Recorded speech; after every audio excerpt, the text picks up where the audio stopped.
Welcome, children of God, loved and saved by Jesus. This is Pastor Paul Steinberg. You found the Christ for Disciplers podcast, where under 10 minutes a day, we take time to disciple ourselves, focusing on how we can better disciple the children God has put into our lives. I am a disciple of Christ, first discipled by my parents, Ken and Dawn, and now still discipling my adult children, my 6 kids, and discipling through my team of chaplains, 5,000 kids every day. Let me ask you, as we look at this account of the Transfiguration, do you have a nice, comfy place to sit? Right now, as I record this, I'm sitting in an office chair.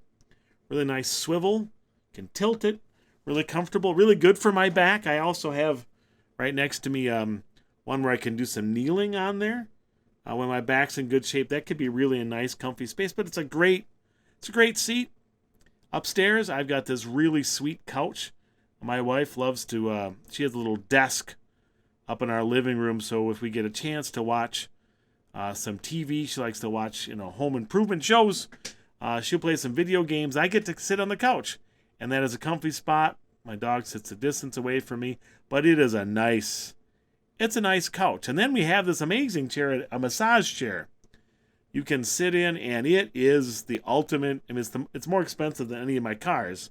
Not that my cars are expensive, but it makes you feel good. It is just, you can adjust it any way you want, and it can make your whole body feel better. You have a comfy spot to sit. Do you like to sit there and not get up? That can happen to me.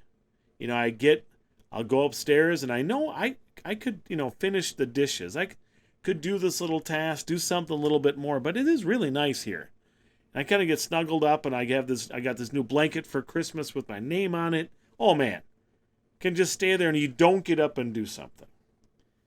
Following Christ, we could be tempted to look for following him means we're sitting on the couch. That's a saying I got from one of my former professors, Dan Deutschlander. We're called to carry the cross, not to sit on the couch. To be comfy and lazy and enjoy it and sit back and look at things. We're called to the cross that Jesus first carried and carried for us, but then out of love gives to us to carry so we can truly follow him. We saw that yesterday that Jesus, the glory left at the Transfiguration for Peter, James, and John, and so did Elijah and Moses. No big glorious church time yet, but in our verses today, now Jesus kind of explains it. Okay, because the disciples didn't understand what he was talking about, rising from the dead, because it seemed like they didn't understand how Jesus would have to die. And so we get this follow-up after the account of the Transfiguration in Mark chapter 9, beginning with verse 11. And they, Peter, James, and John, asked him, Jesus, why do the teachers of the law say that Elijah must come first? Jesus replied, to be sure, Elijah does come first and restores all things. Why then is it written that the Son of Man must suffer much and be rejected? But I tell you, Elijah has come, and they have done to him everything they wished, just as it is written about him. So Jesus does some teaching. It takes this time. They're heading towards suffering, and Jesus is still instructing them. And the disciples ask a question, and he lets them know Elijah's come. The voice of Elijah, that was John the Baptist calling out in the wilderness. And what do they do to him? Well, he was arrested, kept quiet, and then eventually beheaded because the king's lady's daughter did some crazy dancing. He lost his head. Short life, killed at 33 or 30, younger than Jesus. That's awful. Did the disciples not learn something from that? They knew John the Baptist. Some of them had followed John the Baptist. He had been killed recently, in the last couple of years. And were they forgetting, the greatest preacher they knew of besides Jesus was killed in a not too glorious fashion? Were they forgetting that, hey, if you really preach Jesus, that's what's going to happen? It should have been a picture for them about what would ultimately happen to Jesus, who John pointed to as the greater one. Jesus had even openly said it. It was a picture of what would happen to them.